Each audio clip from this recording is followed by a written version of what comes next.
Scarecrow Festival is like the most important day of the year. What? Daft cow? This is just ridiculous. What the actual fuck?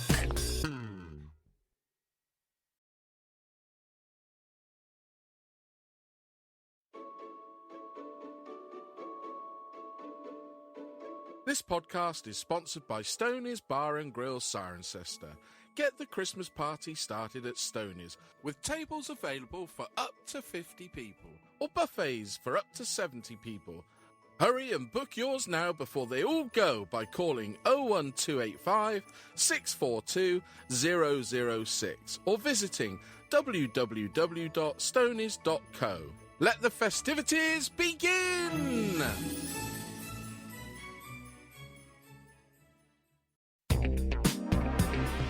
Scarecrow Festival is like the most important day of the year.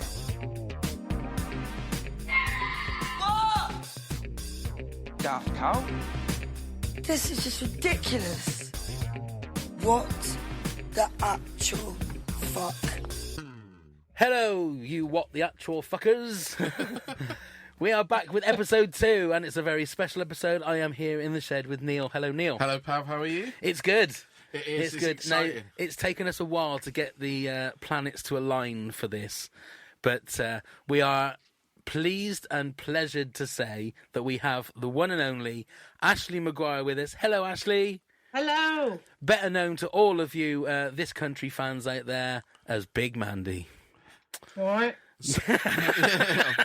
Brilliant, absolutely brilliant. So, Ashley, let's jump straight into it. When did you first know that you got the part, and when did you first read the script that came to you?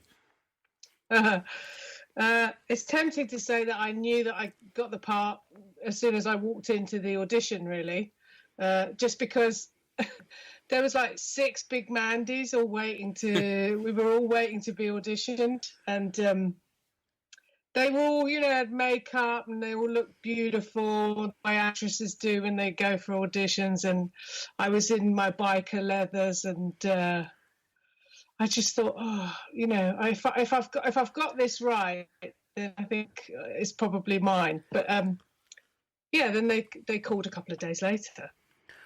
We just really made each other laugh, even in the audition. So what was the instruction on the character that you had then? Or do you get much instruction of what the character is before you go into an audition? No, there wasn't really a lot. It was just all in the writing, actually. That's the great thing about Daisy and Charlie's writing is everything is there for you, actually. There wasn't a lot of, as far as I recall, there wasn't a lot of instruction, apart from that she was called Big Mandy. And then you could see what she was saying, she was like, and how that, how Kerry in particular reacted to her. Right. Yeah. So when it comes to things like your costume, is that already all sort of laid out, or did you have input into that? No. Oh no, I had input. Yeah, I wanted. We were kind of on the same page anyway.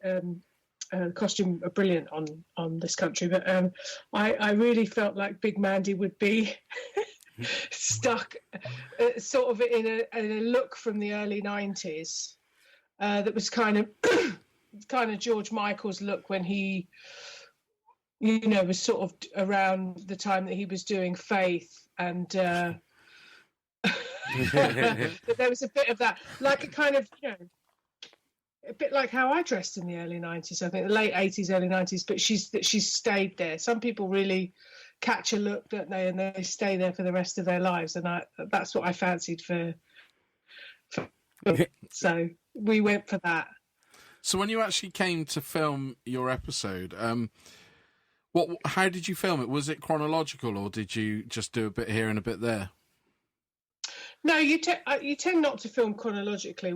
You film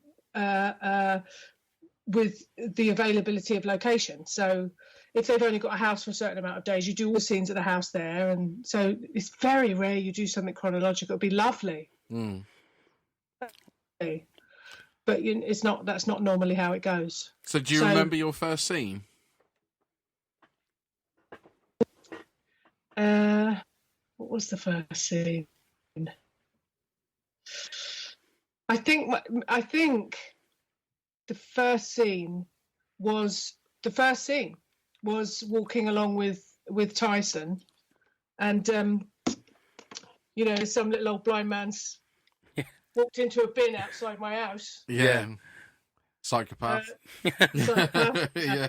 Yeah. It was a psychopath. Yeah. I think that was the first scene. Right. Okay. So, what about your accent? Any troubles with that, or are you quite good at sort of honing in on different kinds of accents?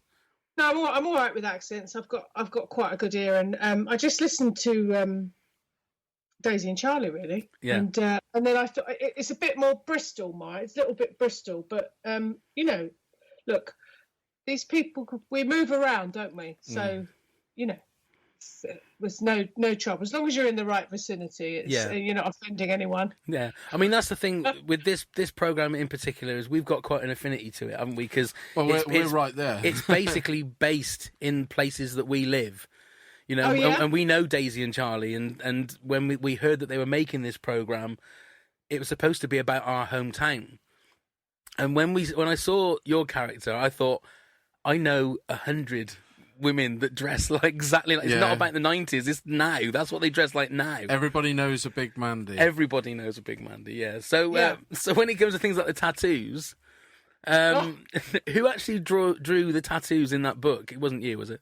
The art department. No, the art department. And we when it turned up, the book, we were just pissing ourselves, just looking through and really laughing. And so all of the stuff with us flicking through the book was not in the script. Right. It was in the script that she should see that they were bad tattoos and say, who did these? But all the, what's that and who's that? We just did that. We just improvised that. And when something's going to be good because you could just hear the crew. I could hear the crew laughing. When I was saying Stig of the Dump and when we kept laughing, we had to film a few times. I don't know if they've kept any of those outtakes, but we just laughed so much at those drawings. They're so funny. I wish I'd kept one. I really wish I'd kept one. Maybe even get your own tattoo. Yeah. Yeah. No. In tribute to it. You get one. Yeah. All right. So it could start a whole new trend, couldn't it? With this country tattoos. Could you imagine? I get lots of tweets, people asking if I'll do them a tattoo. Happy to, by the way. Yeah. But I don't know how to tattoo. I'm probably just as good as Mandy, to be honest. Right, there you go. Happy to tattoo. So do you? I mean, after the episodes were aired and that, have you had a lot of feedback? Yeah, I have, and everybody loves it. I mean, everybody loves it, and people stop me in the street. And the worst one actually was I was in Spain this summer with a friend of mine, and we were by the pool in a swimming costume, trying to get a bit of sun, and these kids were staring at me, teenagers. Couple of days, every time we went out, they were looking, and I thought, oh God, what's, are they looking at what they might become in 30 years? And finally, one of them said to me, are you Mandy? Are you Big Mandy? And I was like in a swimming costume. I was so embarrassed. It's like, yeah, I am, yeah. But everybody's really, really positive about it, and they love it. And why wouldn't you? It's great. And I swore then. It's very great. You can swear as much as you like. The podcast is called What? The podcast is called What the Actual Fuck. So you can swear as much as you like, my dear. Okay, good. That's good. I was going to say, because that was the one thing that we said when we saw the episodes, wasn't it? Was whether it would translate, because we found it funny because we saw people that we knew in the program. We wondered if it would translate countrywide, and it obviously did in regards to the amount of people. Like Jack Whitehall and Russell Brand and all these people that were just going mad for it. Retweeting it and everything, weren't they? Yeah. Yeah, because it's funny. Yeah. It's funny. Yeah. So you said about bloopers and outtakes and stuff. Was there a lot of improvisation on set? There's a bit. Look, I don't want to take anything away from their writing, because the writing is so good. You don't need to improvise. You know that what's there is fucking great. So, but we do always try and do. You know, we've just been shooting the second series, and we do try and do a couple of loose takes, and then you see what gets in. There's a few comedians that work like that. Ricky Gervais works like that as well, and I think it pays dividends because everybody relaxes on the loose takes, and sometimes you gold in those moments, and they're really into that. So there is a bit of improvisation, but the writing is spectacular. Doesn't need it. Right. So there's no pressure to. Sorry, you were filming obviously in the Cotswolds. Were you aware of the Cotswolds and the small towns of the Cotswolds? No. You'd never been. No. In fact, I couldn't believe. You know, I'm a city girl. I'm a Londoner, and there's no fucking signal anywhere. No. And it doesn't come back until you get back on the motorway. And I was just like, how's this in the 21st century? How's this possible that there's no signal? And one guy said to me, we're staying in a lovely place, the inn at Fossbridge. Fossbridge, yeah. Fossbridge. And I said, where's the signal? I started to get angry. Right, now look, if you go down into the garden, if you go right down into the path of the lake, and I was walking with the phone in the air, and I thought, I can't believe this is 2017 and this is happening. So how are you guys communicating with one another? I do not know. Tins and strings. Yeah, still. and pigeons. That's normally how we do it. we do try our hardest. Small town mentality, that kind of that village mentality. Everybody knows one another. It doesn't need to be the Cotswolds. That's anywhere, isn't it? Yeah, absolutely. You know, that's even round my way. My manor where I am here is Lisson Grove, sort of Edgware Road. You know, in our little estate, we all know one another. You know, there's a little drama here as well. So it doesn't need to be. You know, I don't think it's site specific. Obviously, there are jokes that are site specific, but. That, you know, that kind of mentality is everywhere, isn't it? And people bored and but it's beautiful there. Yeah. So you. I was looking at houses. Oh, were you? I started looking at houses. Like I've got any money, but I was like, how much is it to live here? Then it's really nice. I'd come and really lower the tone. Wow. Well, then that would mean you could come into our studio instead of us being on Skype. That would be wonderful. Yeah, move down to the Cotswolds. It'd be lovely. Yeah. Yeah. So obviously you've just wrapped series 2. Is there anything you can tell us about series 2? Now we know you can't give spoilers or anything, but what can you say? Yeah. Well, she's in it a bit more. That's Right. good. And I don't want to give anything. No. We don't want to get you in trouble. Definitely not. No, I just think, you know, you should wait. It's not long, and the surprise is well worth it. Yeah. Good. Well worth it. Now you said that you. I had to learn a new skill. There's a little taste of it. I had to learn a new skill. Oh my Oh, a god! little teaser. With Big Mandy, that could be literally anything. The mind boggles. Is Tyson still in it? Yes, still in it. I didn't think it was the same dog. I was like, that's not that dog. That's not the same dog. This one's not as ugly. But it was the same dog. Ah. Yeah. Wonderful. Right, now you said that you've worked with Ricky Gervais a couple of times, haven't you? What is it like working? Because if I'm ever bored, I'll always stick on like the Office bloopers and stuff, just because he looks like A, he could be fantastic to work with, and B, he could be the biggest pain in the ass to work with because he corpses all the time. He does. What is the experience like of working with Ricky? He's brilliant. He's brilliant. He shoots from like 10 till 4. Right. So everyone loves him. Yeah. He gets really to us. These things are important, you know. An army marches on its stomach, and he's the same. We shoot the script, and then you shoot. He's so open to any input that anybody wants to give. I love working with Ricky. He's very, very great, actually. He's what I like about him as well is it's like he's not interested in being your mate. It's about the work. And you know, there's no ass kissing on the set. Everybody just turns up. We're all good at what we do. That's why we've been chosen. And you get on with it. And again, just try and make one another laugh. Mm. He likes truth. I love working with him. He's great, Ricky. Yeah, nice guy. Because I think you were in Derek as well, weren't you? Yeah. Yeah, because I think that's the first time that I actually came across you, because I think you were somebody that came in and their mum had died, and you were coming in to grab all their stuff. And then Carl Pilkington had a massive go at you and that. And I hated you. I thought, what a horrible bitch. Sorry, I didn't mean to. I didn't make the character. But that was the point.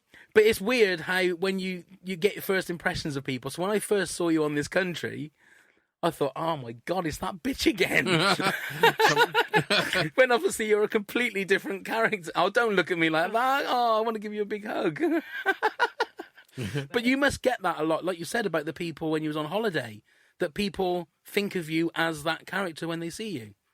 Yeah, when I did Derek, I got quite a bit of abuse on Twitter, actually. Really? People were so offended by the character. And... but that's good. I mean, it's good. I was going to say, you did your job. You're doing your job. Yeah.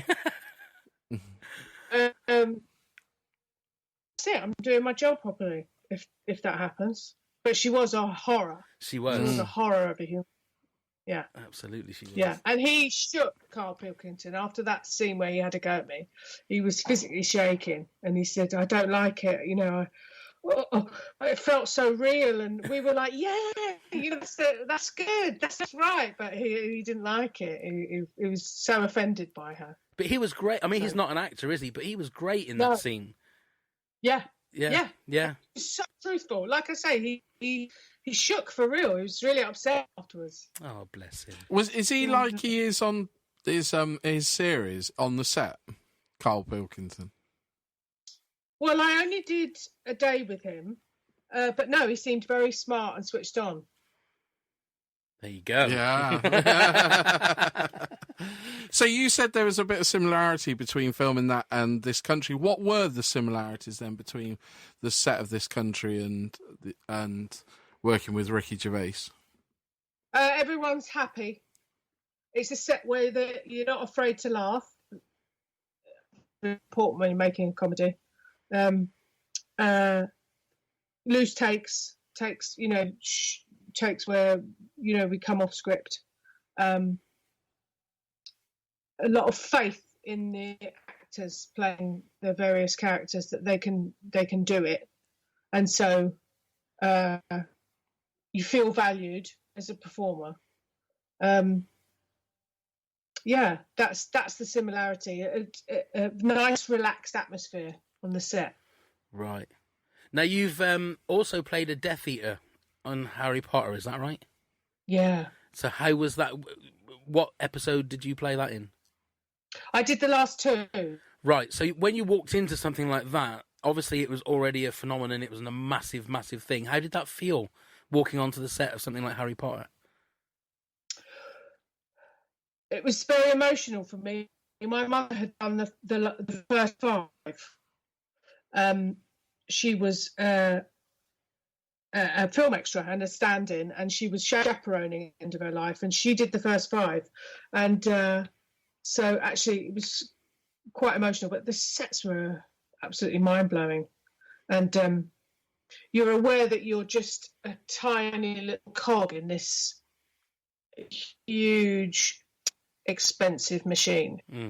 And it's sort of no expense spared. And I had my own wand. Wow. They made a wand for me, which I only ever got to see when we were on set. Because as you walk on the set, they'd learn their lesson by Deathly Hallows. Because I think people were nicking them. Right. Why wouldn't you? Exactly.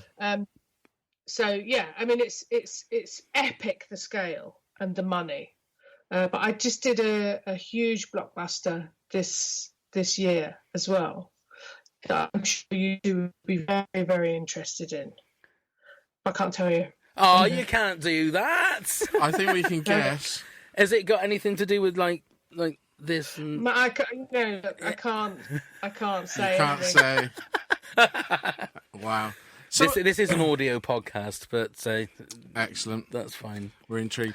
We're very intrigued. Ashley, when did you? So, what made you, or what guided you into going into acting?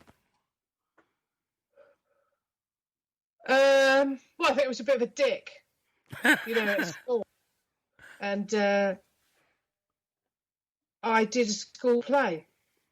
Like I say, my mum was in the business. She was a dancer and a model, and she started in the films in 1968, and so I grew up on film sets and TV sets, and very comfortable with it. And I didn't bother.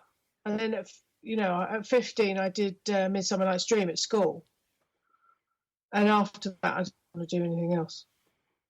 So. That's all I can remember, really, is wanting to be an actor. So before that, I was ambitionless. Did you go off to drama school and do those bits? Yeah, eventually I went to drama school when I was 21. Yeah, 21. I went to drama school. I went to Rose Bruford, and that was fantastic. We just laughed for 3 years. Messed about a lot, though. I didn't seem to learn my lesson. But, so that's all I've done ever since. But at 15, very, very lean years. Very lean. And then after my mum died, I wrote a play with a friend of mine. And we put it on at the Canal Cafe, it's a little tiny theatre in Little Venice in London. And the Pleasants picked it up and they took us to Edinburgh. Oh. And it was a great big hit. It was a big hit. And then my mate who was in the play with me, Oki, she snapped her Achilles on stage. Oh. Halfway through the run. Oh, no. And I was saying to her, fucking get up! Get up! The BBC ring, get up! She was saying, I can't. It sounded like a gun went off. Oh, my goodness. It went back and off, the Achilles. So that was the end of our run, but the BBC were in that day, and they picked us up and they developed it with us for 2 years. But it went tits up in the end. But after that, I got a better agent, and that changes everything when you get a good agent. You can't believe it. Changes everything. So since then, I've had a career. Right. But before that, I was doing two jobs a year if I was lucky. A couple of lines. Yeah. Wow. It's a shit business. A hard business, isn't it? But you obviously enjoy it. Really? You wouldn't keep doing it if you didn't enjoy it. I just can't do anything else. Right. Yeah, I do enjoy it. I mean, there's often times when I think, I just want to be a carpenter, or I just want to live in the sun. But I'm very lucky. Yeah. I'm very lucky now. The harder you work, the luckier you get. Do you still do theatre work now, then? I do a lot of theatre. Yeah. I do a lot of theatre. Yeah, I've not long finished a play. I mean, I'd do theatre all the time if I could, but it's just, financially, it's difficult. Little jobs like This Country, and I like doing Man Down. I've enjoyed a few jobs recently on TV and stuff, and this film that I just did, it was just incredible, amazing. But theatre is where it's at, really. There's nothing like it. Right. And when you see Charlie and Daisy, does it not make you think that you'd like to maybe write your own vehicle for yourself? Oh, we got the shit kicked out of us, really. But with that the play that we wrote, it was such a beautiful play, and it's a sitcom, and it really got twisted, and everything that it was supposed to be isn't what it ended up being, and it was kind of two years, and so I lost my confidence. I have things I keep saying, I have this idea and I must write this and this, and I can't seem to do it at the moment. Maybe one day I will, but it's you know, it's hard enough as it is, I think, with rejection and, you know, what we have to go through as actors, then to have the balls to do that writing as well. But it does pay off if you get it right. But don't be under any illusions. You know, what Daisy and Charlie have done is so rare and so hard. It's they might make it look easy, but it fucking isn't. Yeah. No. Well, we've known from talking to Daisy about 2-3 years ago when it was apparently going to be on ITV, and it was a different kind of story, that just what she's gone through personally, it seems like it's not an easy thing. But yeah, I auditioned for that. Oh, did you? That version. I auditioned to play her mum. Oh, right. Okay. But I didn't get it. No. But these things happen for a reason, don't they? There you go. Right, before we play the little game, I did a Twitter poll, which went up on the at WTAF this country.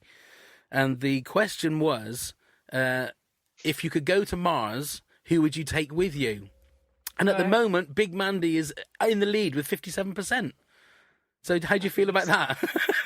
Well, of course she would take Mandy, because she would absolutely kick the shit out of you if you didn't. Exactly. You choose her. I couldn't believe that I got a shitty tweet when I did the last one, like, who would you give your last Rolo to? And I forgot to put Big Mandy in it, and someone said, what about Big Mandy? And I goes, no, because Big Mandy would just come and grab your last Rolo off you. I was going to say, you wouldn't have to give it to her. Exactly. She'd take it. She'd take it and smack you in the face. And have She would. Yeah, so there you go. Right. She'd have the whole packet. Exactly.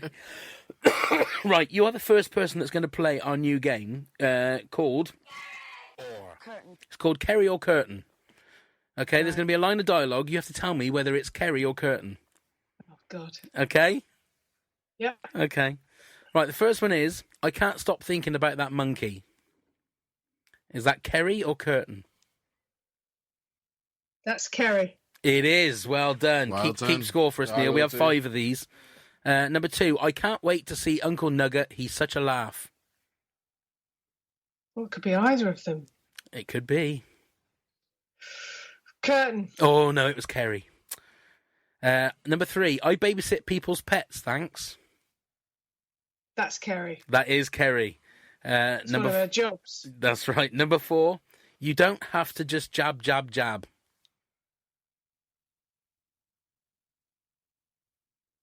Fucking hell, these are hard. Curtain. It is Curtain. Well done. And the last one, you only go in there to nick stuff. Kerry. That was Curtain. But 3 that's out of 3. 5. 3 out of 5. That ain't bad. It's not bad. Oh, I want another go. Ask me again. I've only Carefully edited. Carefully edited. Well, no, I mean, to be fair, you won't tell us the name of the movie that you're in, so I'm not going to let you do that again. So it's, you know. I won't. Yeah. I can't. It's not that I won't. I'd love to. Would you? I can't. Okay. That's fair enough. So, Ashley, did you sit down and watch the series as well afterwards, like everybody else, or did you? Yes. Or did you get a pre-screen? There was a screening, but I couldn't go because I was filming. Because I'm so busy and important. I was filming something, I don't know. But I loved it. We all loved it. I would have watched it even if I wasn't in it. We would have been into it even if I wasn't in it. So fun. Right. So have you got what have you got coming up that you can tell us about then? Actually, I haven't. I haven't stopped. For the last 3 years, I just haven't stopped. So I have made a decision to not work for the rest of the year, Nice. if it's all possible. So there's nothing coming up. Actually, it's lovely. It's lovely. I'm building my kitchen. Oh, lovely. There you go. See, Yeah. A lady of leisure And many talents. There is something in the new year, but can't tell you. But funny enough, they make you. They do these NDAs now for everything. You know, non-disclosure agreements for everything. For things that you think, no, why am I signing this? Nobody would be interested, even if I told them. But sadly, we have to pretty much everything now. That's fair enough. So I can't tell you. No, that's fine. Sorry. We But at least you totally, got something coming up. That's totally all good. understand. Well, thank you very much, Ashley. It's been an absolute pleasure to talk to you. It really has. It's been great. It's all mine. Thank you. So that's it, mate, for episode 2. I know, it's great. So there you Sad. go. Sad I indeed. wish it could carry on. Yeah, chatting. come and subscribe to the podcast on Apple Podcasts, and also come and follow us on Twitter, Facebook, and Instagram at WTAF This Country. Brilliant. There Thank you you go. very much, Ashley. So thank you very much, Ashley. Thank you very Pleasure. much, everybody, and we'll see you again soon. Bye. Scarecrow Festival is like the most important day of the year.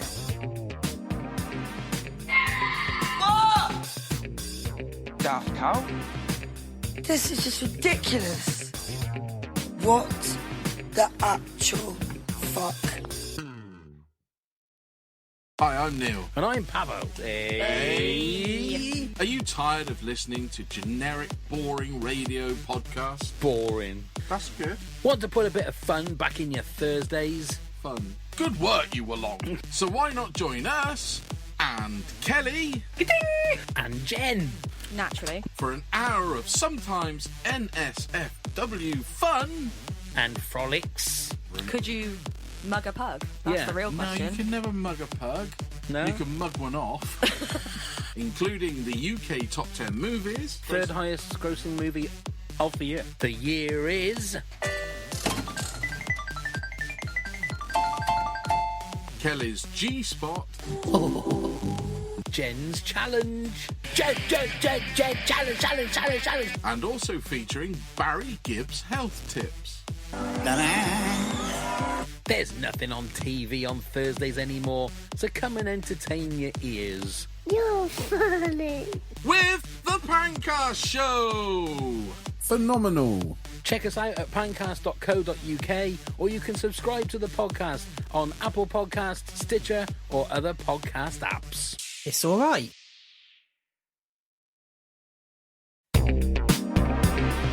Scarecrow Festival is like the most important day of the year. Daft cow? This is just ridiculous. What the actual fuck?